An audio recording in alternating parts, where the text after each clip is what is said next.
প্রথমত আজকের রাজ্যের মাননীয় মুখ্যমন্ত্রী তিনি বলেছেন যে আগামী দিনে যে পরীক্ষাগুলো হবে পশ্চিমবঙ্গে 6.5 লক্ষ শূন্যপদ, সেই শূন্যপদগুলোয় যে পরীক্ষা হবে সেই পরীক্ষায় মেধার উৎকর্ষতাকে গুরুত্ব দেওয়া হবে, ওএমআর শিট দেওয়া হবে এবং ইন্টারভিউয়ের যে নাম্বার সেই নাম্বারটাকে কমানো হবে। কেন বলছেন? আপনারা জানেন যে পূর্বতন যে মমতা বন্দ্যোপাধ্যায়ের রাজ্য সরকার ছিল তারা 26,000 জনের চাকরি কেড়েছে। তাদের মধ্যে বহু যোগ্য শিক্ষক শিক্ষিকা এবং শিক্ষাকর্মীরা ইতিমধ্যে অনেকে মারা গেছেন, তারা চাকরি হারিয়েছেন। যোগ্য শিক্ষাকর্মীদের 14 মাস ধরে বেতন বন্ধ। আমরা দীর্ঘদিন ধরে যখন বলছিলাম ওএমআর এর ভিত্তিতে যোগ্যতার মাপকাঠিতে চাকরি ফেরানোর ব্যবস্থা করুক, পূর্বতন সরকার করেননি। অবশেষে আজ দেখছেন সেই ওএমআর প্রকাশিত হয়েছে। শিক্ষকদের ক্ষেত্রে, শিক্ষাকর্মীদের ক্ষেত্রেও প্রকাশিত হবে। নতুন সরকারের কাছে আমাদের আবেদন, বা প্রাক্তন আমাদের মাননীয় বিরোধী দলনেতা যিনি শুভেন্দু অধিকারী, আজকের প্রিয় মুখ্যমন্ত্রী, তিনি আমাদের আশ্বাস দিয়েছিলেন, আমার মাথায় হাত দিয়ে তিনি বিধানসভায় বলেছিলেন ক্ষমতায় আসলে ওএমআর এর ভিত্তিতে ধারাবাহিকতা সহ বৈধ যোগ্য শিক্ষক শিক্ষিকা এবং শিক্ষাকর্মীদের সে বিধানসভায় বিল এনে হোক বা শিক্ষা দপ্তরের এক্সট্রিম পাওয়ার এক্সারসাইজ করে হোক চাকরি ফেরাবেন। আবার SLST 2 যদি 2025 পরীক্ষা দেখেন, সেই পরীক্ষায় দেখবেন 20 মার্কস ইন্টারভিউ এবং ডেমনস্ট্রেশন। অর্থাৎ কাউকে যদি আপনার চাকরির প্রতিহিংসা পরায়ণ তো ছিল পূর্বতন সরকার, অর্থাৎ কাউকে চাকরি পাইয়ে দেওয়া আর কাউকে যোগ্য ছেলেকে বঞ্চিত করা, সেটা কিন্তু এই 20 নম্বরের মাধ্যমে সম্ভব ছিল। আজকের যে মুখ্যমন্ত্রী যে সিদ্ধান্ত নিয়েছে মেধার উৎকর্ষতার ভিত্তিতে যে নিয়োগ, সেটাকে চাকরিহারাদের পক্ষ থেকে আমরা সাধুবাদ জানাই। এবং বাংলার জনগণ যে প্রাক্তন দুর্নীতিগ্রস্ত মমতা বন্দ্যোপাধ্যায় সরকারকে যেভাবে হটিয়ে দিয়েছে, তার কারণ হচ্ছে তারা দুর্নীতির বিরুদ্ধে স্বচ্ছ নিয়োগ চায়। গ্রামগঞ্জের গ্রামীণ শিক্ষার সাথে যুক্ত সাধারণ ঘরের ছেলেমেয়েরা যাতে চাকরি পেতে পারে মেধার ভিত্তিতে, কোনো ঘুষ না দিয়ে, তার জন্য ভোট দিয়েছেন। মুখ্যমন্ত্রী সেই জনগণের আওয়াজ মেনে, দাবি মেনে কাজ করছেন।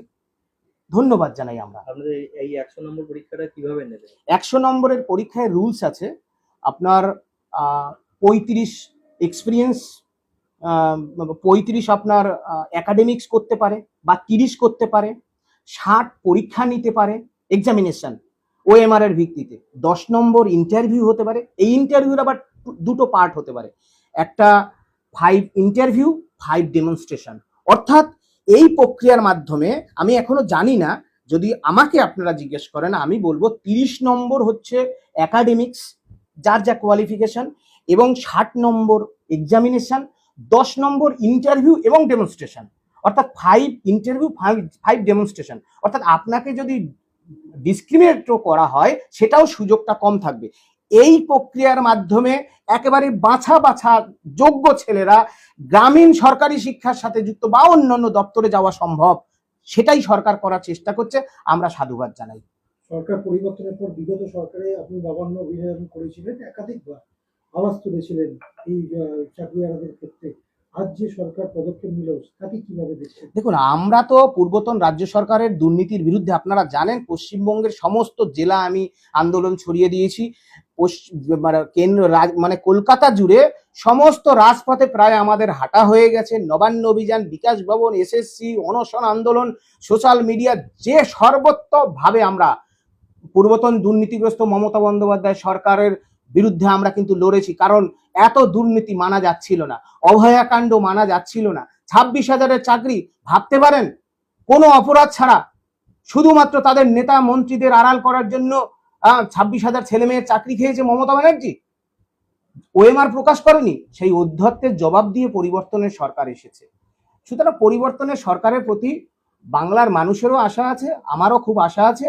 আমি রাজ্যের মাননীয় মুখ্যমন্ত্রীর প্রতি, শ্রী শুভেন্দু অধিকারী মহাশয়ের প্রতি আমাদের আবেদন, 26,000-এর মধ্যে যারা বৈধ আছে চাকরিহারা, তাদের প্রতিনিধিদের তিনি ভাতৃস্নেহে যেন ডেকে নেন এবং কোন পথে চাকরি ফেরানো সম্ভব বৈধদের, এবং তার আইনজীবী রয়েছে, রাজ্যের অ্যাডভোকেট জেনারেল থাকবে, তাদের আরো শিক্ষামন্ত্রী সবাই থাকবেন। কিন্তু চাকরিহারাদের নিয়ে তিনি যেন অন্তত একটু কনফিডেন্সে নেন, কারণ চাকরিহারারা আজও বিনিদ্র রজনী, আজও দৃষ্টিহীন যোগ্য শিক্ষক ত্রিদীপ রায় থেকে শুরু করে শিক্ষিকা সুপ্রা বিশ্বাসরা, সুমন বিশ্বাসদের চোখে ঘুম নেই। চাকরি ফেরানোর ব্যবস্থা করুক, আগামী দিনে চাকরি হোক মেধার ভিত্তিতে, এই আশা। আপনারা যে 16-র পরে 25-এ পরীক্ষা দিলেন, সেই পরীক্ষাটা তাহলে কি হবে? সেই পরীক্ষার ভবিষ্যৎ কি হবে সরকার ডিসাইড করবে, কোর্ট ডিসাইড করবে। কারণ এসএসসি 2016 সালের মামলার পরিপ্রেক্ষিতে সুপ্রিম কোর্টের যে ফ্রেশ সিলেকশন বলা ছিল অ্যাফোরসেট পোস্ট, সেই পোস্টে পরীক্ষা বা ফ্রেশ সিলেকশন হয়নি।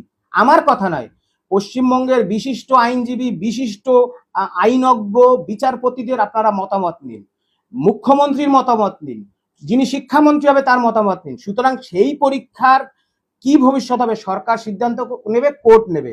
হোয়ারাজ এসএসসি 2016 সাল ওএমআর প্রকাশিত হয়েছে, সরকার যদি মনে করে on the basis CBI inquiry হয়েছিল কোর্ট মনিটরিং, এই ওএমআর এর ভিত্তিতে কারা কারা যোগ্য আছে, টেন্টেটার আউট, তাদের নিয়ে একটা তালিকা প্রস্তুত করে বিধানসভায় বিল আনবে যে আমার সরকার, পূর্বতন সরকার পাপ করে গেছে, জনস্বার্থে, গ্রামীণ শিক্ষার স্বার্থে, জীবন জীবিকা রক্ষার স্বার্থে, সংবিধান রক্ষার স্বার্থে আমার সরকার সেই পূর্বতন সরকারের দুর্নীতির বিরুদ্ধে এই চাকরিগুলো ফিরিয়ে এদের জীবন বাঁচাবে।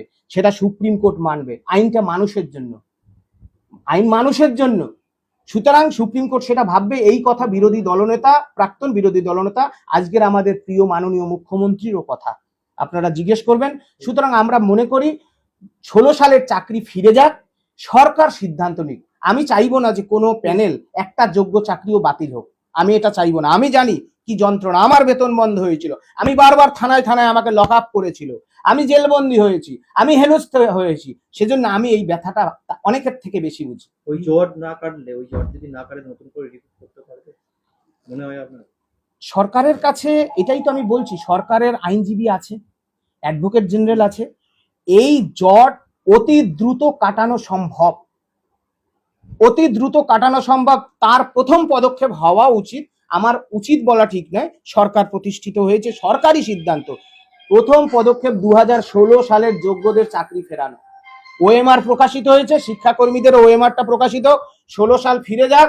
এই পরীক্ষার কি ভবিষ্যৎ হবে কোর্ট সিদ্ধান্ত নেবে। সরকার সবে প্রতিষ্ঠিত হয়েছে, সরকার যদি চায় যোগ্যতার ভিত্তিতে নিয়োগ হবে, সেটা হবে।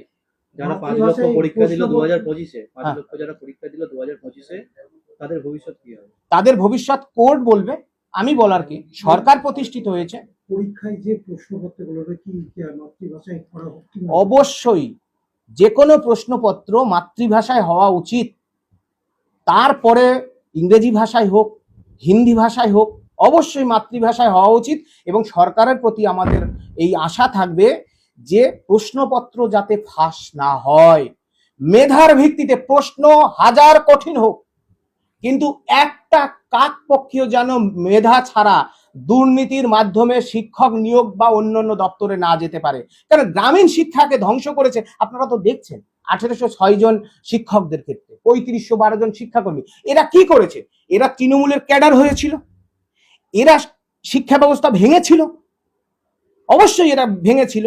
কারণ যে দুর্নীতি, যে ঘুষ নেয় আর যে ঘুষ দেয়, দুজনই সম অপরাধী। মুখ্যমন্ত্রীর সঙ্গে কি দেখা করবেন? আমরা মাননীয় মুখ্যমন্ত্রীর প্রতি আমাদের আবেদন যে আমাদের ভাতৃস্নেহে তিনি যেন ডেকে নেন, নবান্নে একটা বৈঠকের আয়োজন করেন, এবং আমরা অতি শীঘ্রই আমরা আগামী সোম মঙ্গলবার চেষ্টা করছি রাজ্যের মাননীয় মুখ্যমন্ত্রীর সাথে আমরা সাক্ষাৎ করার, এবং সেটা হতে পারে। আমরা আশায় আছি, কারণ আমরা তো নিরাশায় নেই। এই সরকার আমাদের, এই সরকার আমরা এনেছি। আমাদের মতো চাকরিহারাদের রক্তের বিনিময়ে, আমাদের মতো চাকরিহারাদের ঘাম শুকিয়ে জামা আবার ভিজেছে, তাই সেই সব আন্দোলনের বিনিময়ে পরিবর্তনের জনগণের সরকার প্রতিষ্ঠিত হয়েছে। এই সরকার আমাদের। সুতরাং এই সরকারের সঙ্গে আমরা সুষ্ঠুভাবে, সরকার আমাদের ডেকে নেবে, আমাদের কনফিডেন্সে নিক, আমরা একটু শান্তিতে ঘুমোই, এই আশা আমাদের। আজকে কি মুখ্যমন্ত্রীকে ফোন বা কোনো কিছু করেছিলেন? আমি সরকার পরিবর্তন হওয়ার পর মাননীয় মুখ্যমন্ত্রী শ্রী শুভেন্দু অধিকারী মহাশয়কে সংগ্রামী অভিনন্দন, গৈরিক অভিনন্দন জানিয়েছি চাকরিহারাদের পক্ষ থেকে। এবং ইতিমধ্যেই 19শে মে 2026 আমি রাজ্যের মাননীয় মুখ্যমন্ত্রীকে যোগ্য শিক্ষক, শিক্ষিকা, শিক্ষাকর্মী এবং অনশনকারী মঞ্চের পক্ষ থেকে আমাদের সুনির্দিষ্ট দাবি এবং আবেদন নিয়ে আমরা ইতিমধ্যেই চিঠি করেছি, এবং সে আমার দৃঢ় বিশ্বাস সেই চিঠি তিনি পড়েছেন। শিক্ষা প্রতিমন্ত্রী ডক্টর শ্রী সুকান্ত মজুমদার মহাশয়ের সাথে আমরা ইতিমধ্যেই সাক্ষাৎ করেছি, আমাদের দাবি আবেদন তুলে দিয়েছি। আশা করি সরকার আমাদের দাবিটা ন্যায্য। আমরা সঠিক পথে আছি বলে আজও টিকে আছি, আগামী দিনেও টিকে থাকবো। একটা যোগ্য ছেলের কেউ বঞ্চিত যাতে না হয়, এটাই সরকারের প্রাথমিক লক্ষ্য এবং করবে মাননীয় মুখ্যমন্ত্রী, এটা আমার আশা। 100% আশা নিয়ে আছি। আমি নিরাশায়, আমি পজিটিভ, আমি আন্দোলনের ছেলে, আমি পজিটিভে বিশ্বাস করি। একটা সময় গিয়ে দেখা করেছিলেন, হ্যাঁ, এই তখন বিরোধী দলনেতা ছিলেন, এখন তো উনি মুখ্যমন্ত্রী হয়েছেন, আপনাদের তখন তো মাথায় হাত দিয়ে বলেছিলেন যে আপনাদের ব্যবস্থা করবেন বা আপনাদের বিষয়টা করবেন, কি করবেন? দেখুন, আমরা তো প্রায় দুবার আমরা বিধানসভা অভিযান করেছি। তা প্রথমবারও আমি মাননীয় বিরোধী দলনেতা শ্রী শুভেন্দু অধিকারী মহাশয়কে চিঠি দিয়েছিলাম। পরবর্তীকালে 4 সেপ্টেম্বর পরীক্ষার দুদিন আগে আমরা ওই পরীক্ষাটা আমাদের জন্য নয় এই বলে বিধানসভা অভিযানে গিয়েছিলাম। সেখানে প্রাক্তন বিরোধী দলনেতা আজকের প্রিয় মুখ্যমন্ত্রী মাননীয় শুভেন্দু অধিকারী মহাশয় এসেছিলেন। আপনারা জানেন, তিনি অন রেকর্ড আমার মাথায় হাত দিয়ে বলেছিলেন, আমরা ক্ষমতায় আসলে যোগ্যদের তালিকা নিয়ে সুপ্রিম কোর্টে যাব। আমরা এই দাবিতেই বিধানসভায় গিয়েছিলাম যে ওএমআর এর ভিত্তিতে কর্মরত শিক্ষক শিক্ষিকা এবং আনটেন্টেড শিক্ষাকর্মী, যে যোগ্য শিক্ষাকর্মীদের 14 মাস ধরে বেতন বন্ধ বা যে টেন্টেড প্রকাশিত হয়েছে সেই জায়গাটা তো যোগ্য ওয়েটিংরা পেত, আজকে এই ওএমআর এর ভিত্তিতে একটা যোগ্য তালিকা প্রস্তুত করে সেই তালিকা বিধানসভায় বিলানুক। যে আমি আগেই বলেছি, আমার সরকার পূর্বতন দুর্নীতিগ্রস্ত সরকারের কারণে বাংলার গ্রামীণ শিক্ষা ক্ষতিগ্রস্ত হয়েছে। কেন ক্ষতিগ্রস্ত হয়েছে আপনারা দেখবেন, শিক্ষকদের এক্সটেনশন দিয়েছে শিক্ষা ব্যবস্থা যাতে কোলাপস না করে। সুতরাং গ্রামীণ শিক্ষার সাথে যুক্ত শিক্ষকদের জীবন নষ্ট করেছে। তাই সংবিধান রক্ষার স্বার্থে, জীবন জীবিকা রক্ষার স্বার্থে আমার সরকার যোগ্যতার ভিত্তিতে এই ওএমআর এর ভিত্তিতে নিয়োগ দেবে বা শিক্ষা দপ্তরের একটা পাওয়ার এক্সারসাইজ করে। সুতরাং সেই বক্তব্য থেকে রাজ্যের মাননীয় মুখ্যমন্ত্রী সরে আসবে না, আমাদের এটা আশা আছে এবং সেজন্য আমরা সাক্ষাৎ করব এবং তিনিও, আমরা বিশ্বাস করি তিনি আমাদের ডেকে নেবেন। আমরা বিশেষ কিছু বক্তব্য মানে আমাদের বলার নেই, আমরা এইটুকুই বলছি, তিনি ডেকে নেবেন।